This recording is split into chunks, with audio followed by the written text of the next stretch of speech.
vamos lá, não vai ser discurso, como possa parecer que esse papel, porque isso aqui é para lembrar a piada. Vai ser um bate-papo com vocês, para vocês se informarem de algumas coisas que aconteceram para que essa obra tivesse sido realizada e do que aconteceu também durante as obras. Então eu queria agradecer a presença de todos vocês, mas eu vou me dirigir a cada um. Né? Vamos lá. Comecemos pelos mais velhos. Aí ninguém precisa ficar preocupado com a idade, que eu estou me referindo à Fundação Maria Tagaia. A Fundação Maria Tagaia eu vou explicar, porque muita gente não conhece a história da Fundação, tem que deixar para explicar daqui a pouco. Ela vai fazer 100 anos. Ela foi criada em 1932 pelo meu avô, e o meu avô é que construiu esse prédio. Muito bem. Primeira questão. Não se sabe se ele construiu esse prédio ou se ele comprou assim. O que eu posso dizer é que antes desse prédio havia um terreno e uma casa que pertencia à mulher do Marechal Hermes da Fonseca, que foi nosso presidente de 1910 a 1914, e aí eu vou esquecer o nome dela. Nair do Tefé. É Nair do Tefé, que era uma caricaturista reconhecida no mundo inteiro como uma das primeiras, estou dizendo que é a melhor, é uma das primeiras mulheres naquela época. E aí, a Nair, ela assina, Nair também, ela assina, ela assina a escritura, e o meu avô também assina comprando dela. Tá? Então não se sabe se agora. Esse prédio, ele tem a cara do meu avô. Como é que ele fazia? Ele comprava o terreno barato. Nessa época era barato. Aqui. E depois ele fazia o projeto. Ele fazia o projeto. Ele era um arquiteto. E quem estava preocupado com isso na época? Então ele pedia para quem, em 1933? Um desenhista técnico? Não, eu acho que era um mestre de obras que... Ah, o mestre de obra é arquiteto, hein, não? O mestre Ele vai se esperar. Bom, aí ele também, de obra, ele entendia. Tá? Aí ele seria, vamos dizer assim, um mestre de obras, ele faria. Agora, quanto tempo ele se ocupava com isso, aí eu não sei. Tá? Em cima do armazém, ele construía um apartamento. Tá? Só que isso era chamado de sobrado na época. E aí ele começava a se desenvolver uma rede de armazéns. Eu acabei descobrindo no Arquivo Nacional um registro de abertura das Casas Gaio Martins, foi em 1898. Então, a primeira loja de 1898. E ele começou a desenvolver uma linha de gêneros finos. Não é só vinhos e coisas assim boas e mais caras, mas era um tipo de venda de comestíveis que não havia na época no Rio de Janeiro. E aí ele abriu cerca de 20 lojas, isso também está sujeito à confirmação, porque me disseram já que em 1920 e 30 ele abriu mais lojas. Mas nós temos aqui o Laerte, proprietário do Princesa, que já está com 26 lojas. É isso mesmo ou tem 27? 27. Tá vendo? Nem a minha velocidade de raciocínio não acompanha. Eu acompanho. Mas daqui a pouco sobre o Laerte a gente vai falar. Dia 7 de dezembro. Tá. Então vamos explicar aqui duas coisas. Por que essa obra foi feita? Não vou dizer que o prédio estava caindo, tá? Mas a Cláudia, a primeira coisa que ela fez foi contratar um engenheiro para verificar se o prédio ia cair ou não ia. Eu achava que não precisava nem nada disso. Mas pelo menos tivemos uma certeza, através enfim, do estudo técnico que esse engenheiro fez, que o prédio estava firme. Mas estava entrando água, por causa da chuva. A água entrava no telhado, saía pelo lustre no quarto andar e já estava entrando pelas paredes no terceiro andar. Então não havia como não fazer essa obra toda. Só que essa obra toda a gente não sabia que ia chegar a esse ponto. Então, enfim, não dava para você prever o que iria acontecer. Mas quanto a esse assunto, eu volto para explicar que esse prédio ele tem 7 proprietários. Isso aqui é muito difícil para as pessoas entenderem. Quer dizer que o proprietário pode vir aqui e ocupar um apartamento? Não. Cada um tem um percentual de propriedade. Mas, Arthur, é difícil para as pessoas entenderem isso. Uma vez eu fiz uma brincadeira com uma amiga, uma assessora, e ela não entendeu. Não, eu sou dona de 15% do prédio, eu escolho qual é o apartamento e vou morar naquele. Não, não é bem assim. Você não é dona daquele, você é dona de 15% do prédio. E aí, com muitos proprietários, fica difícil você gerir um prédio como esse. Porque há pessoas que acham que o proprietário ele só usufrui do dinheiro que aquele prédio pode dar. Não, você tem de conservar, você tem de manter vivo aquele prédio. E aí o proprietário também não tem dinheiro para isso. No caso da fundação, a fundação também não, porque a prioridade dela é de assistir o mais pobre. E aí entramos no impasse, porque, na verdade, a gente não conseguia resolver esse problema. Até que veio a pandemia. Tá? Na pandemia, aí é que piorou a situação. Aí eu vou começar a contar para vocês uma história, quem quiser acreditar, acredita, quem não quiser, não acredita. Junho de 2020, estava eu descendo as escadas do prédio, naquele panorama horrível do planeta. Ruas vazias, todo mundo em casa, e eu saindo da rua para andar, porque era o lugar mais seguro para andar, não tinha ninguém na rua. E aí, meu avô, que criou as Casas Gaimartos, que comprou esse prédio, que criou a Fundação Maria Tagaia, que eu ainda não expliquei, disse assim para mim: é com você. Tá? E aí eu não duvidei, fui adiante. Não vou entrar em maiores detalhes financeiros, porque não interessa. E aí eu comecei a empreitar a obra, chamei a Cláudia e constatamos que o prédio estava vivendo uma situação terrível. Vamos lá ver se eu não esqueci alguma coisa. Muito bem.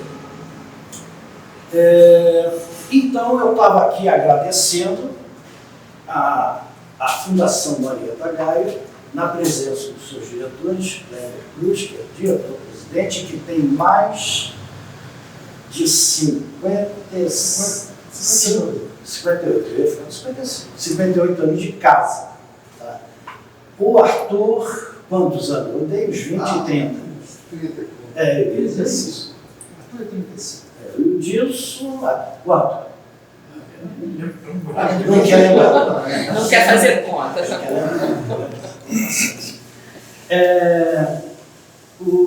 Então é isso, tá? E aí eu estava explicando como isso foi importante, a ajuda, a cooperação de várias pessoas que foram se somando no momento em que a gente decidiu reconstruir o prédio. E eu citaria em seguida, depois, Laerte. Por quê? No Laerte a coisa vai ser mais incrível para ser explicada, porque eu e ele trabalhamos juntos na mesma empresa, em 65, 66, 67. Ele já viu, ele era considerado a revelação das casas Gaio Marte. Imagina, 22, 21 anos. Então, ele estava sendo chamado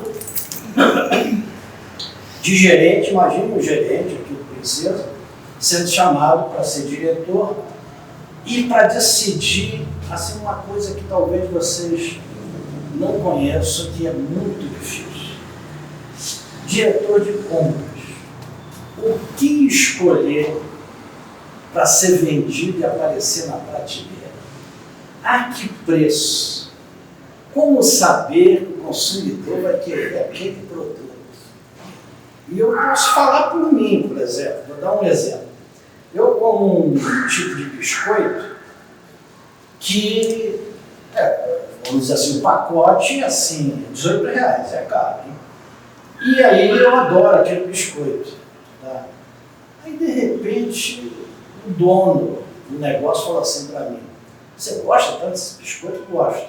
Daqui a pouco eu vi ele em vários supermercados, vi em farmácia, que é esse tipo de coisa que eu não entendo, farmácia fica vendendo biscoito, tirando o mercado de vocês. E aí, como é que o diretor, enfim, quem decide no supermercado, consegue dizer que isso aqui vai vender muito? É difícil, é um trabalho dificílimo. Tá? E aí, eu estava com o Laerte, eu fiquei pouco tempo na Gaio Marte, porque o meu pai estava muito doente e ele precisou, assim, ele precisava reorganizar as casas Gaio Marte para passar de armazém para supermercado. Essa transição nos anos 60 foi difícil. É mais ou menos a transição hoje da parte elétrica para o mundo digital. Quem, por exemplo, na minha idade, também se fala, transitar do elétrico para o digital, e os anos vão passando. É muito difícil. É muito difícil. Foi a mesma coisa de armazém para supermercado. Porque para você abrir uma loja, você precisava de mais espaço. E aí é um projeto mais custoso.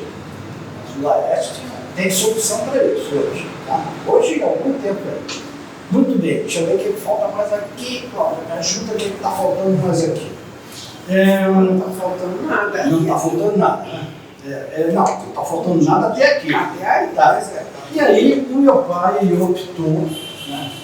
Você que gosta de saber da história do meu pai, ele optou por sair do mercado, vendeu a parte dele na Gaio Marte, construiu naquele terreno de sucesso a sede da fundação. Para vocês terem ideia, 1.000 metros quadrados, com 2 andares, numa área assim, meio degradada de bom sucesso, mas construiu. E a fundação está de pé aí até hoje. E mais aqui, sim. E aí, ele, depois de construir a sede, ele morre, ele desencarna.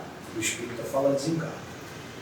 Mas a sede estava toda pronta para continuar a trabalhar em prol dos mais pobres, e aí é mais pobre mesmo. Eu vou até dar um exemplo para o Cléber. Eu tenho um personal que chegou e disse assim para mim: eu soube que você faz isso, aquilo. Aí o irmão dele tem, me ajudem aí, tem cérebro, tem deficiência do cérebro. Autista? Não, autismo não. Paralisia cerebral. Paralisia cerebral. Então dá muito trabalho e tudo mais. Aí ele disse assim: você bem que podia andar numa cadeira de rodas. Aí eu cheguei e falei assim: olha, o meu critério é o mesmo da fundação, é só para quem tiver precisando. Não, mas meu irmão precisa. Aí eu cheguei e falei assim: você é personal, você é um cara que ganha bem, você pode comprar cadeira para o irmão. Vamos estabelecer aí um limite para isso, senão como é que vai ser? Agora, por que eu estou falando isso? E aí, Você estava falando do espírito da fundação, de atender aos realmente necessitados. Realmente necessário. E você, para definir esses critérios, é difícil, né? Porque nós ainda somos um país muito pobre, todo mundo precisa da assistência médica. Aí a fundação tem que lidar com esse tipo de problema no dia a dia, embora ela já tenha as regras dela. A próxima a quem eu vou homenagear e agradecer é você, Cláudia. A Cláudia trabalha comigo desde 2006, recuperando prédios, é assim que se diz? Não, na verdade, a maior foi a obra da fundação, da refrigeração, mas de recuperação, eu fiz várias obras para você, pequenas. De recuperação foi essa aqui. E aí, as obras, pelo menos que vim em contato com ela, que se destacam, o projeto de climatização da Fundação Marieta Gaia e esse agora aqui, porque são obras que tiveram características específicas. Por exemplo, na Fundação, devido ao atendimento que a Fundação faz, a obra foi durante a madrugada. Então teve todos, e também contou com a colaboração do Rubinho e da sua equipe, que vão lá. Rubinho, levantando o dedo, a gente já conhece quem é você. Carlos, todo mundo conhece. O Carlos não está aqui. O Carlos não veio. Valmir, cadê o Valmir? Está lá. Eu conheço você. Leonardo. Oi, Leonardo. Jonatas. E faltou alguém?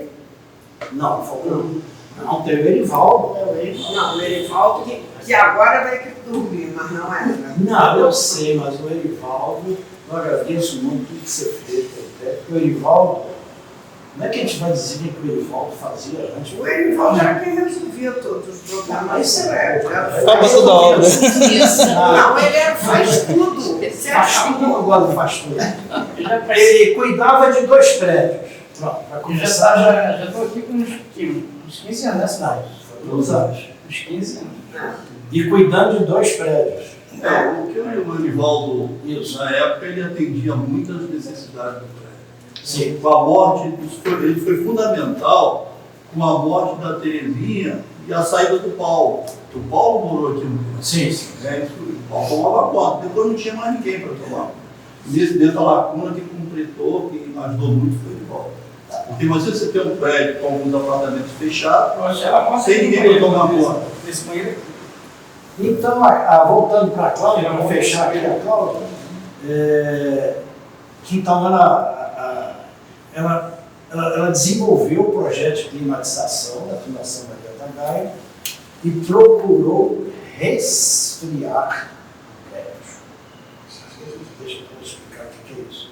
Com placas solares e os splits. Tá? Aí ficou a situação. E nós achávamos que na época a gente estava vivendo um período extraordinário de calor. Isso não ia acontecer mais. Que inocência essa, né? Muito bem. Vamos agradecer aqui também a presença da Adibraz, do Caldeira e do Maurício. Agora vamos falar de anos, hein? Eu falei da Fundação, o que mais? Cláudia, 2006, isso dá quase 20 anos. O que mais? Adibraz, desde 96, desde 96, eu fui para Adibraz. Isso vai para quase 30 anos, vamos arredondar, né? Quase para 30 anos. E porque a Adibraz me municiou com informações fundamentais na gestão do prédio, na escolha de decisões. Por exemplo, a gente teve que tomar uma decisão de criar um banheiro, tirar o quarto de empregada, de talvez criar um passaprato. Quem sabe o que é passaprato? Vai responder quem sabe. Não, você não. Quem que é passaprato? É o trabalho. Cozinha americana. Uma visita aqui para fazer. Você faz um buraco da parede do quarto. Da cozinha para a sala. Da cozinha para a sala é jogo americano. É uma comunicação da cozinha para a sala. Tá? Aí a pessoa come até ali em cima. Bota um banco e come ali em cima, não precisa de mesa. Tá? E fica à vontade. Aí pode ver televisão comendo, que os médicos não aconselham, e vai por aí afora. Muito bem. Eu queria também agradecer. Não, peraí, ainda não chegamos lá. Deixa eu ver o que está faltando aqui. Ainda iniciando com informações fundamentais. E me ajudaram, vocês me ajudaram, viu, Maurício? A gestão de um prédio extremamente difícil. Porque. Não, ainda não vou entrar nisso. Ou melhor, vou entrar. O prédio começou as obras na época de pandemia, sem vacina. Pandemia sem vacina. 2020. 2021, 2022, 2023. Tá? Só que começou em agosto de 2020. Com 3 anos e meio. Que não é assim um tempo ruim, porque esse prédio estava numa situação assim lamentável. Tá?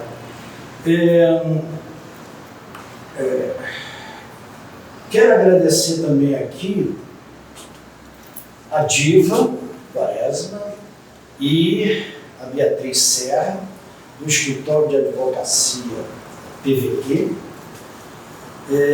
Mais adiante eu vou explicar a participação e colaboração que elas deram desde o início. Mas eu posso adiantar a primeira, que foi muito difícil. Elas tiveram que entrar em contato com os locatários que não queriam abrir a porta do apartamento na pandemia. Como fazer isso sem ser autoritário? Não, foi anterior. A participação delas começou com as motos que ficavam... Não, isso é detalhe. Aí vamos para a parte... Um morador chega na pandemia e não vou abrir a porta. Ué, só tenho que me isolar. Quem é esse cara que vai entrar na minha casa? E o cara que entrava na casa, ele estava com um EPI, aquele uniforme horroroso de proteção, como se aquilo protegesse assim, desse 100% de garantia. Não dava. E aí... Hein?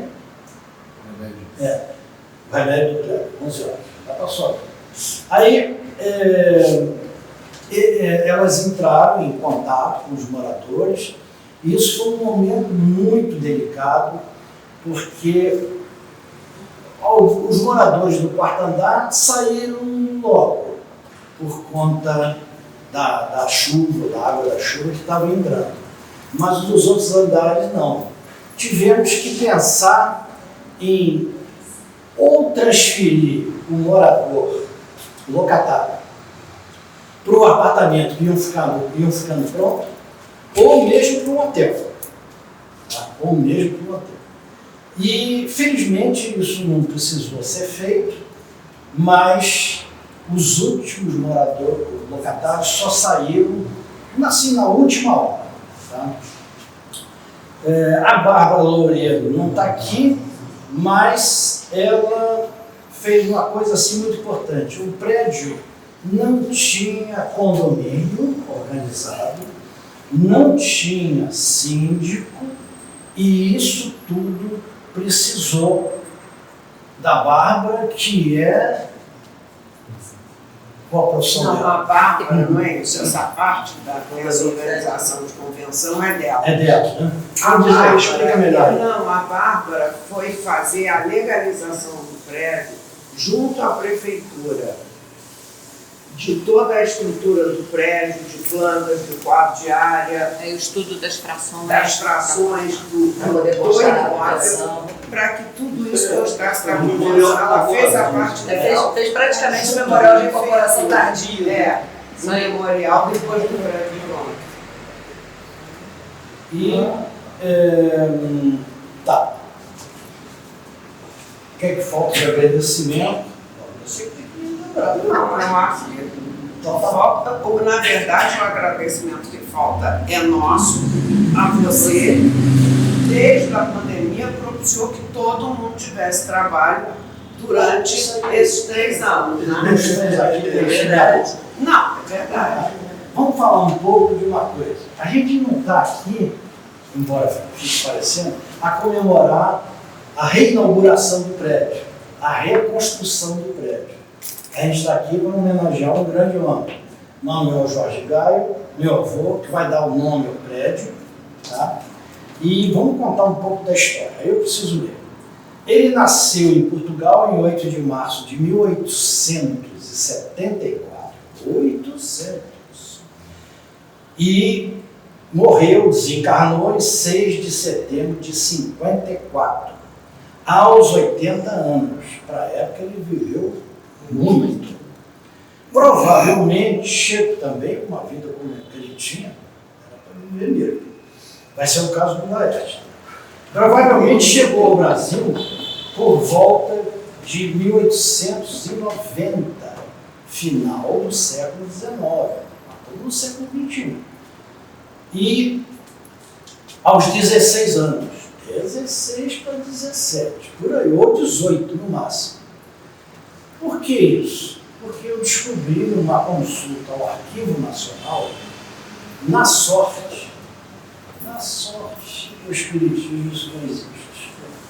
Eu descobri a ata de abertura das Casas Garibaldi, 1898. Não é o cálculo da idade dele, é por aí. Tá? Então ele teria, vamos dizer, 25, 26 anos. O que é pouca idade. Para ser sempre referência. Casou-se com Marieta Navarro Gaio, nascida em 22 de setembro de 85, brasileira de família espanhola. A família da Marieta e o Manuel Jorge Gaio moravam nessa rua, aquela loja Marquês, essa aqui. Eles moravam na esquina com a praia de Botafogo.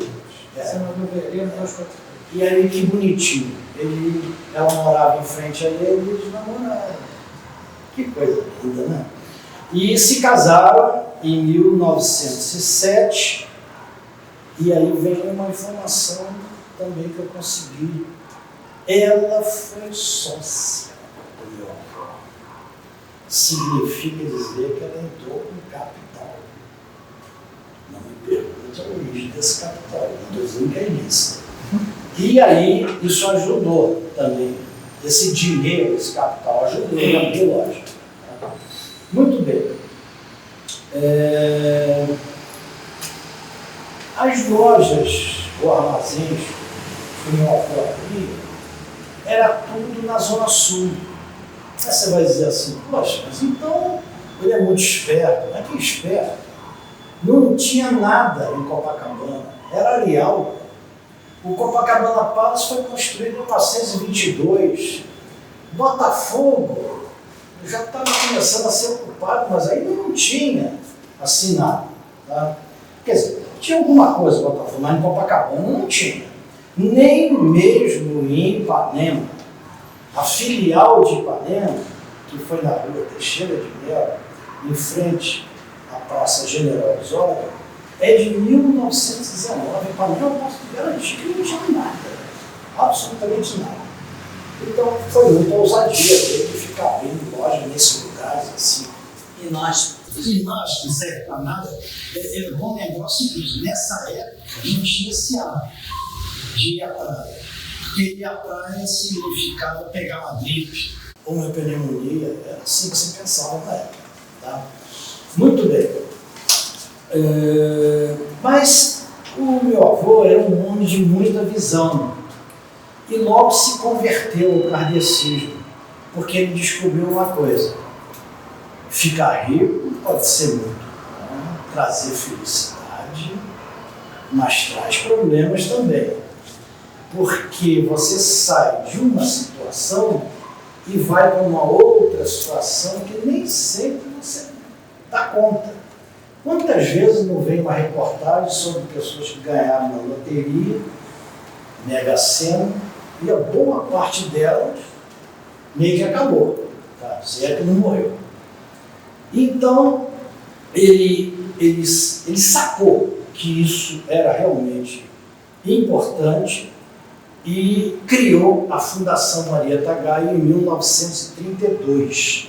Quando ele criou, ele se desfez de boa parte dos bens dele e deu para a Fundação, doou para a Fundação. Bens esses que estão até hoje com a Fundação Marieta Gaia. Tá? E, deixa eu ver aqui. E aí, com isso, ele pôde desenvolver uma vida que a gente nem consegue imaginar, que é uma vida misto, negociante. Na época não se falava de empresário, dono de lojas, tinha outros proprietários, mas ele era o preponderante. E, ao mesmo tempo, fazia caridade, que esse aqui é o lema do Espiritismo. Que as pessoas ficam pensando que é dar uma esmola para mendigo. Não é. Fazer caridade é uma coisa muito. Tá? E tem que ter tempo para isso.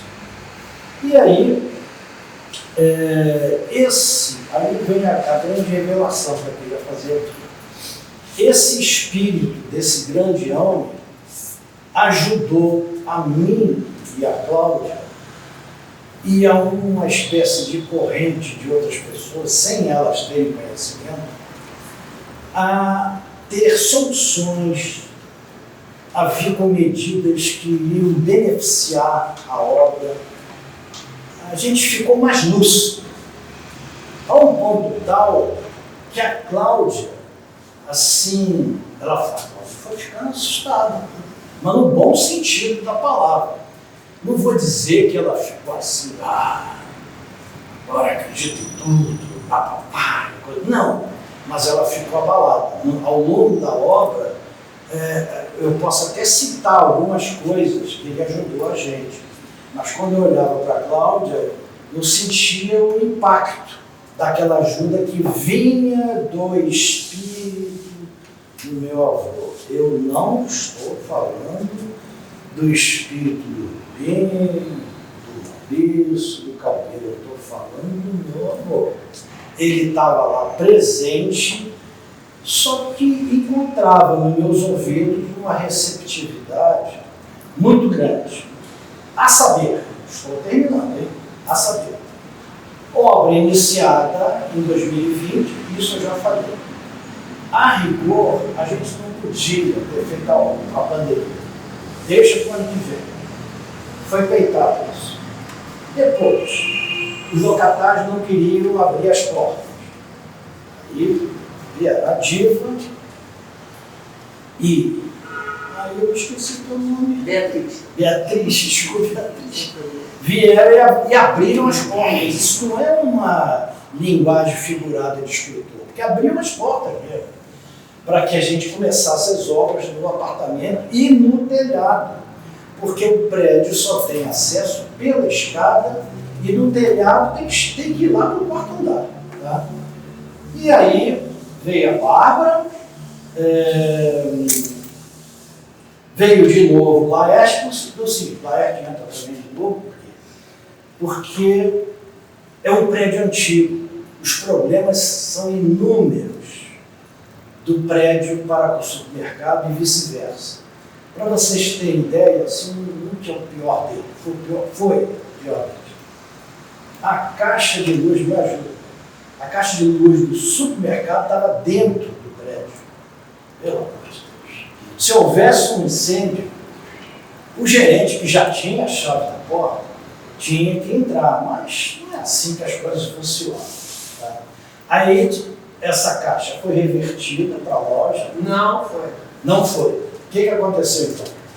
Na verdade, o mercado concordou com isso, mas a Light não aceitou fazer duas entradas. Então a caixa continua e, em razão disso, é que a portaria dos moradores foi para depois da caixa. Sim. Por uma questão de segurança. Mas o mercado também colaborou quando você pediu para reaver uma área que a Terezinha tinha doado e que a feira ficava encostada. Então o prédio tinha um mau cheiro bárbaro porque era a feira do mercado que ficava ali. E é onde hoje ficou a cisterna e a bomba de água. Isso voltou para o prédio.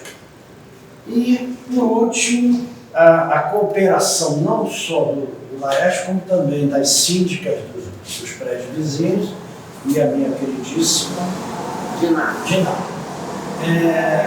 Graças a um ótimo entendimento com a Cláudia, com a compreensão correta dos problemas inúmeros que ela tem com o prédio que ela dirige, que são quantos apartamentos? 27. 27. A Bárbara. Ah, já chegou. Tá falando de você. Você já foi.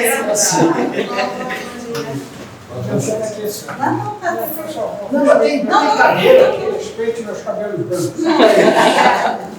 Existe cavaleiro, e tem vários. Eu vou falar daqui a pouco. Brincadeira. E para finalizar, uma informação aí para vocês. Então, eu estava querendo dizer que o meu avô, em espírito, só pode ser, ele me ajudou muito na solução, benefícios. Com licença. E ele me ajudou muito, sempre presente, e eu acho que ele está presente aqui. E, para finalizar, eu diria que em 2021, isso foi fato. Em março, abril de 2021, eis que eu sofro 2 infartos.